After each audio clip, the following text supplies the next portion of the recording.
Hello, my name is Anushka Marcin and I'm a trainee psychologist and clinical practitioner. I make lifestyle and mental health videos, and if you're new to my channel, thank you so much for watching, and if you have enjoyed the video, please do give it a thumbs up and maybe even subscribe. I also have a Patreon membership which you can join, and all the information is in the description box below. So today I wanted to look at the ways that you can win your court battle with a narcissist with using strategic behaviors. And this video has come as a request because so many of you have been asking me, how do you win a court battle, or what do you do when you are in a divorce proceedings with a narcissist? So in this video, I'm going to be looking at 7 steps that you can take to survive a divorce with a narcissist. So let's get into the video.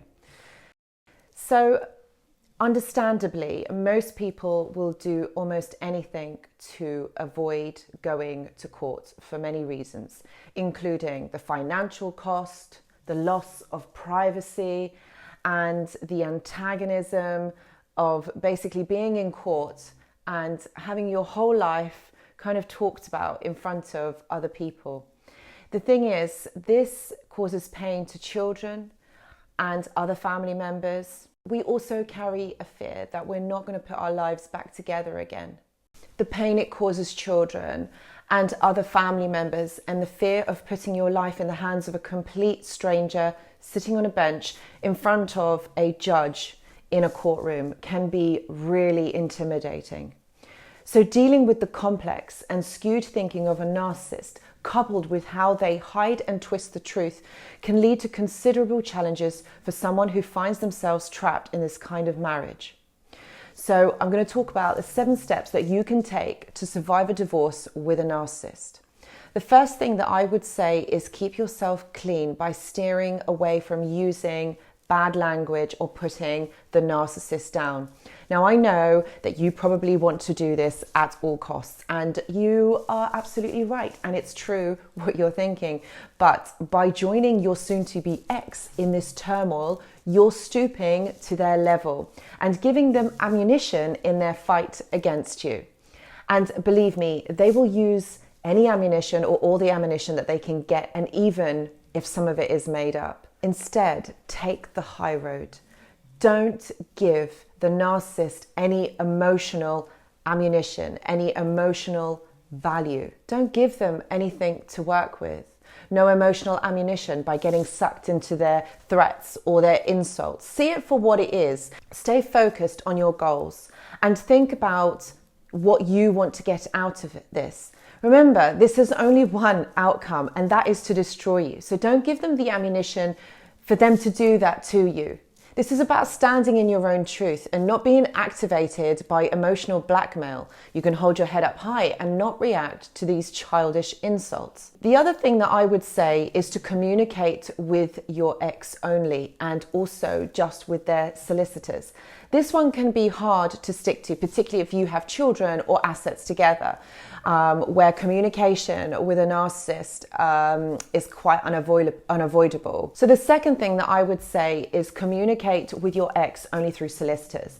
This one can be hard to stick to, particularly if you have kids or you've got assets together, where communication can be unavoidable. But if you push all communication regarding the divorce through your solicitors, you can avoid most of your spouse's attempts to hurt and control you. Keep the conversation centered on the children or the assets only, not their custody, nor anything else to do with the case. So don't forget that narcissists can be alluring, and just because you're in a courtroom or you're divorcing them doesn't necessarily mean that that will stop. In fact, when a narcissist feels hurt or concerned, they might be more likely to turn to the charm, whether toward you or the courts. They are going to do this because this is part of their survival technique, okay? A narcissist, when they feel cornered or when they don't feel in control of what's happening, they will use these certain tactics so that they can feel in control. So the charm or the manipulation or gaslighting is something that they tend to do that makes them feel in control. So this is a survival technique of the narcissist. and they will use it to get the result that they need, no matter what the consequences are. If you find that you or your spouse need to continue to communicate directly, consider using a mediation service to manage and document what is being said. So this service permits both parties and their solicitors to monitor the communications, down to and including seeing when a particular email was read by the other side, or it provides some kind of transparency that encourages better behavior and cooperation between the parties. Don't do this alone, because you have got other agencies that can help you achieve what it is that you want to. Okay, so the third thing that I would say is anticipate your ex's charm will work in court. I know this is not what you want to hear, but I need to be as transparent and as truthful here.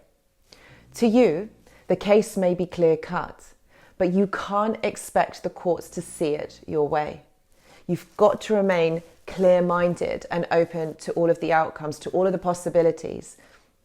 And with your solicitor, you need to plan for them, okay? Don't fall into that trap thinking that the court is going to side with you. Whatever you do, don't get complacent or become naive about how the courts will respond to your side.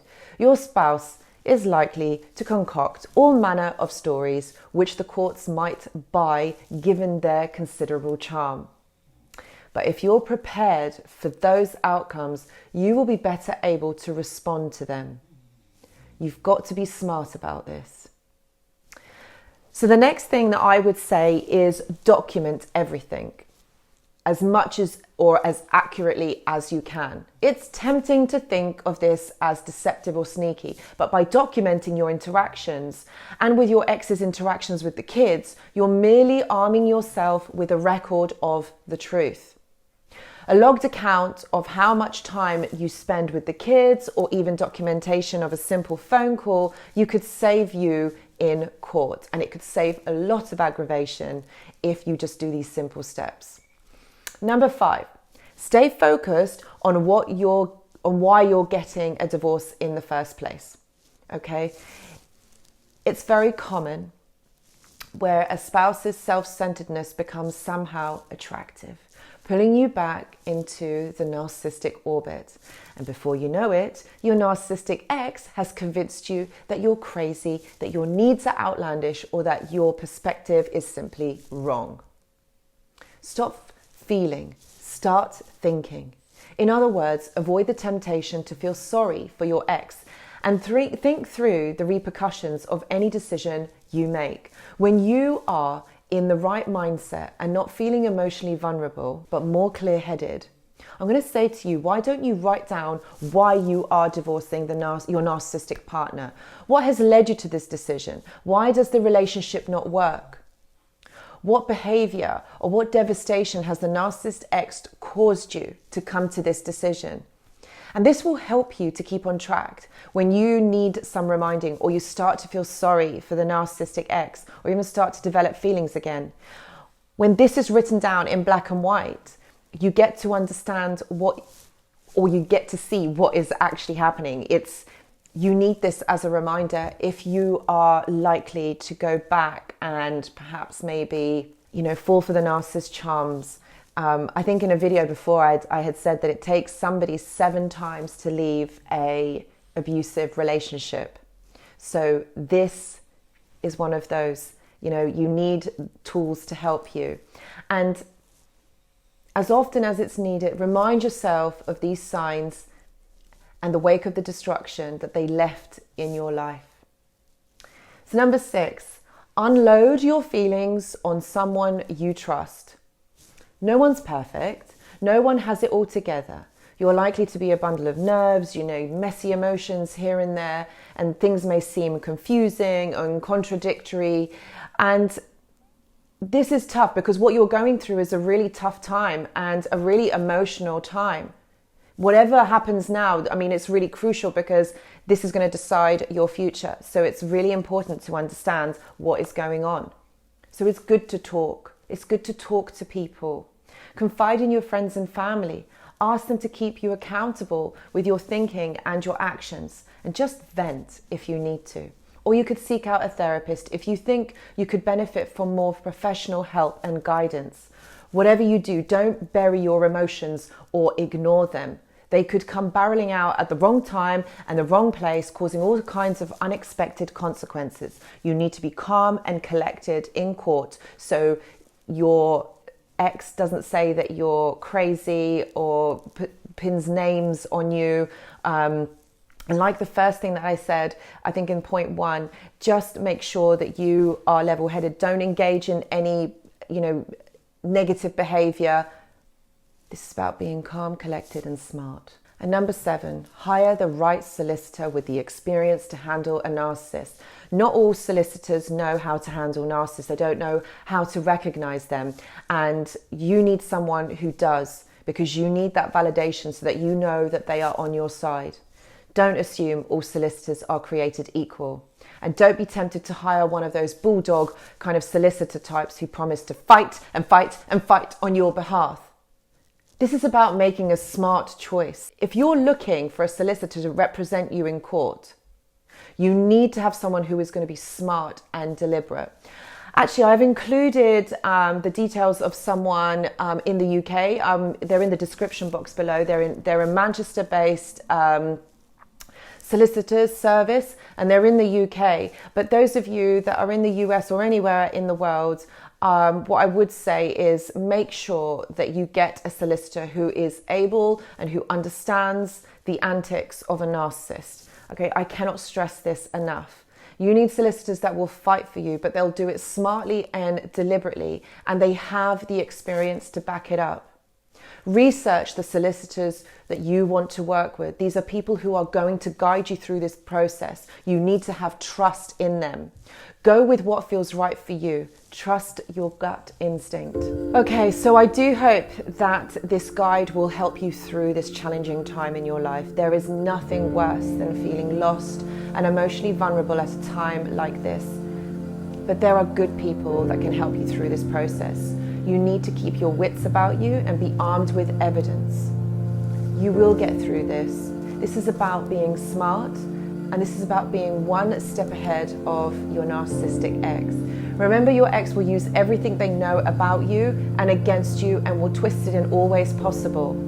But if you are unpredictable in your words, in your actions, you need to become smart. They will not be able to predict your next move, and that's the gift here. That is the actual crux of the issue here. You need to become unpredictable, so they can't predict your next move. So guys, I really hope that this video has helped you just to get some ideas and maybe suggestions and tips on how to kind of handle this harrowing and challenging time in your life. Thank you so much for watching, and I will see you in the next video. Bye.